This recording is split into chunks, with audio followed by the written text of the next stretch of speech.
Kidney stone வந்த வலி ஒருத்தன் வாழ்க்கையில் ஒரே தடவை அனுபவிச்சாலே போதும். அந்த வலி வாழ்நாள் முழுக்க மறக்கவே முடியாது. அதுவும் ஒரு முறை வந்துட்டா திரும்ப திரும்ப வர்ற வாய்ப்பு எப்பவும் இருக்கும். ஆனால் ஒரு நல்ல விஷயம் என்னன்னா, சில சரியான சாப்பாடுகளை டெய்லி பழக்கத்தில் கொண்டு வந்தால் கற்கள் உடைஞ்சு வெளியே வர்றதும் ஈஸியாகும். திரும்ப உருவாகிற ரிஸ்க்கும் ரொம்ப குறையும். இன்னைக்கு இந்த வீடியோவில் கிட்னி ஸ்டோனை உடைக்கவும் மறுபடியும் வராமல் தடுப்பதுக்கும் உதவும் 8 முக்கியமான சாப்பாடுகள் பற்றி சொல்ல போகிறோம். அதே நேரத்தில் எந்த 5 சாப்பாடுகள் கிட்னி ஸ்டோனுக்கு உருவாக காரணமாக இருக்கும், அதாவது எதை சாப்பிடக்கூடாதுன்னு தெளிவாக தெரிஞ்சுக்க போகிறோம். அதனால் வீடியோவை ஸ்டார்டிங்லேருந்து லாஸ்ட் வரைக்கும் கவனமாக பாருங்கள். முதல்ல கிட்னி ஸ்டோனை உடைக்கவும் திரும்ப திரும்ப வர வாய்ப்பை குறைக்கவும் உதவும் சாப்பாடுகள் என்னென்னு பார்க்கலாம். ஒரு சின்ன ஆனால் முக்கியமான குறிப்பு. இந்த வீடியோவில் சொல்லப்பட்ட தகவல்கள் எல்லாம் பொதுவான ஹெல்த் அவேர்னஸ்க்காக மட்டும்தான். இது எந்த மருத்துவ சிகிச்சைக்கும் மாற்று கிடையாது. ஒவ்வொருத்தருக்கும் உடல்நிலை வேறுபடும். அதனால் நீங்கள் ஏற்கனவே ட்ரீட்மெண்ட் எடுத்துக்கிட்டு இருந்தா அல்லது பெரிய பிரச்சனை இருந்தால் உங்கள் டாக்டர்கிட்ட ஆலோசனை எடுத்துக்கிட்டு தான் எந்த மாற்றமும் செய்யணும். நாங்கள் இங்கே பயமுறுத்தலுக்காக இல்லை, தெளிவாக புரிய வைக்கவும் சரியான உணவு பழக்கத்தை சொல்லி கொடுப்பதற்காகத்தான் இந்த தகவல்களை பகிர்றோம். முதலாவதா எலுமிச்சை தண்ணி, அதாவது ஃப்ரெஷ் லெமன் வாட்டர்.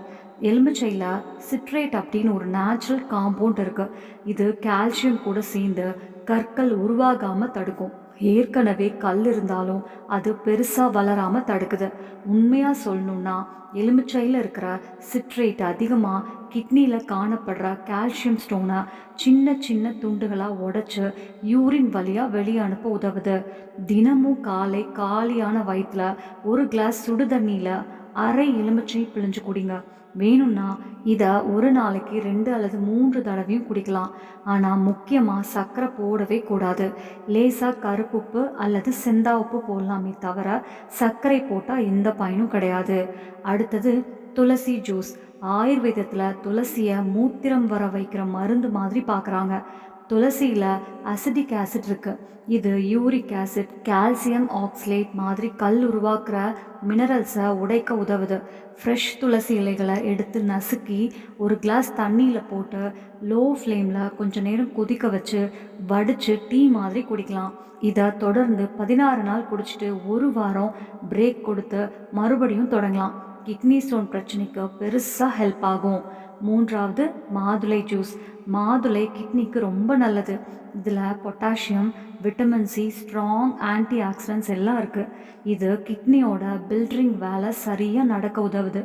தினமும் காலை 11 முதல் 12 மணிக்குள்ளே இல்லைன்னா மாலை 4 மணிக்கு பக்கம் ஒரு கிளாஸ் ஃப்ரெஷ்ஷாக மாதுளை ஜூஸ் குடிங்க.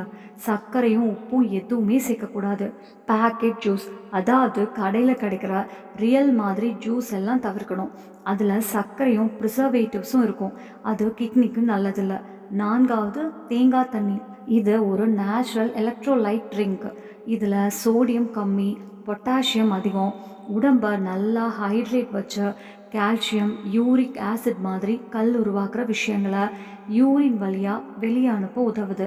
கிட்னி ஸ்டோன் இருக்கிறவங்க அல்லது அடிக்கடி வர்றவங்க தினமும் காலை அல்லது மதிய நேரத்தில் ஒரு கிளாஸ் ஃப்ரெஷ் தேங்காய் தண்ணி குடிக்கிறது ரொம்ப நல்ல பழக்கம். ஐந்தாவது தயிர். இதை கேட்டால் பல பேருக்கு ஷாக் ஆகும். ஏன்னா தயிரில் கால்சியம் இருக்குது, அதனால் கல் அதிகமாக உருவாகணும்னு நினைப்பாங்க. ஆனால் அது தவறு. உண்மையிலேயே கால்சியம் சாப்பாட்டில் கிடைக்கும்போது அது குடலுக்குள்ளேயே ஆக்சலைட் பைண்ட் பண்ணிடும்.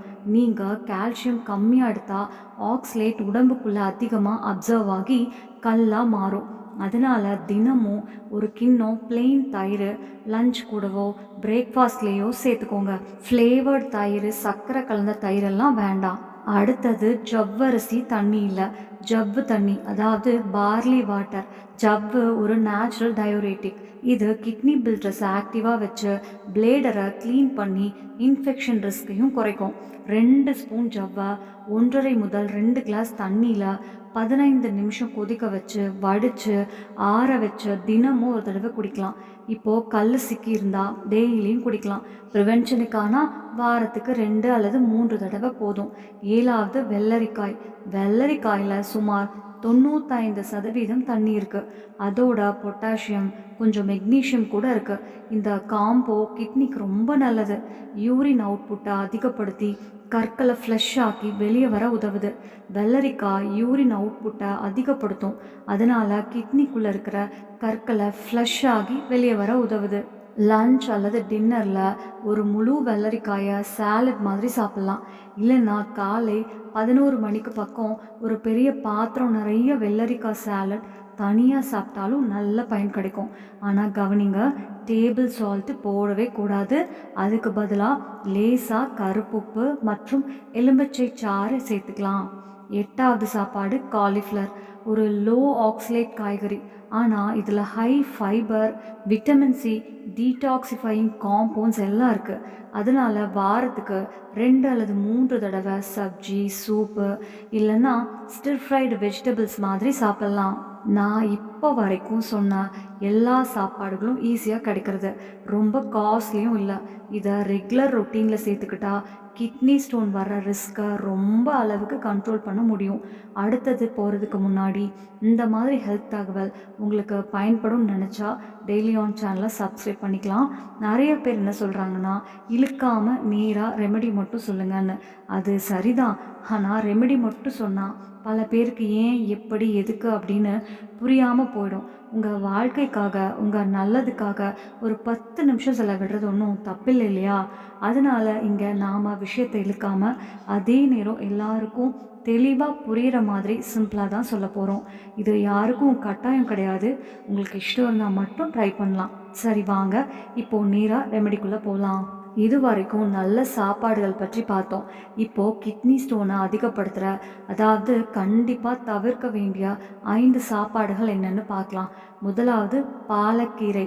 பாலக்கில் ஆக்சலேட் ரொம்ப அதிகம். இது கால்சியம் கூட சேர்ந்து ஸ்டோனை உருவாக்கும். அதனால் கிட்னி ஸ்டோன் இருந்தால் பாலக் சாப்பிடவே கூடாது. 2வது பீட்ரூட். இதுவும் ஒரு high oxalate food. Kidney stone பிரச்சனை இருக்கிறவங்களுக்கு இது நல்லதில்லை. 3வது தக்காளி.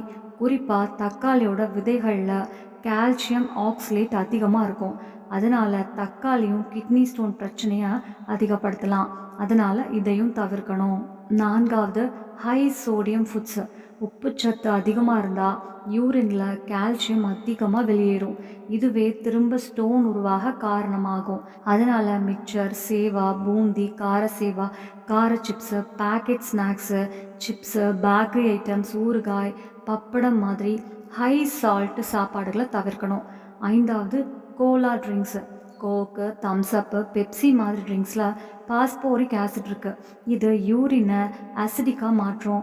அதோட யூரிக் ஆசிடு ஸ்டோன் வர ரிஸ்கையும் அதிகப்படுத்தும். அதனால் இந்த ட்ரிங்க்ஸை குடிக்கவே கூடாது. உதாரணத்துக்கு எலுமிச்சை தண்ணி, பார்லி வாட்டர், துளசி ஜூஸ், தேங்காய் தண்ணி இதெல்லாம் நேச்சுரல், பாடி ஃப்ரெண்ட்லி, எந்த சைடு எஃபெக்ட்ஸும் இல்லாமல் கிட்னியை சப்போர்ட் பண்ணும். இந்த வீடியோ உங்களுக்கு யூஸாக இருந்துச்சுன்னா ஒரு லைக் போட்டு சப்போர்ட் கொடுங்க. இப்படி எளிமையாக புரிகிற மாதிரி சொல்கிற ஹெல்த் விஷயங்கள் உங்களுக்கு பிடிச்சிருந்தா சேனலை ஃபாலோ பண்ணி வச்சுக்கோங்க. உங்களுக்கு எந்த டாபிக் மேலே சந்தேகம் இருக்குது அல்லது இன்னும் இந்த விஷயத்தை தெரிஞ்சுக்கணும்னு நினைக்கிறீங்களோ அதை கமெண்ட்டில் சொல்லுங்கள். நீங்கள் கேட்குற விஷயங்களுக்கு ஏற்ற மாதிரி அடுத்தடுத்த வீடியோவில் நாங்கள் கொண்டு வருவோம். நன்றி. நம்ம சேனல்ல பிடிச்சிருச்சுன்னா லைக் பண்ணுங்க, ஷேர் பண்ணுங்க, சப்ஸ்கிரைப் பண்ணுங்க. நன்றி.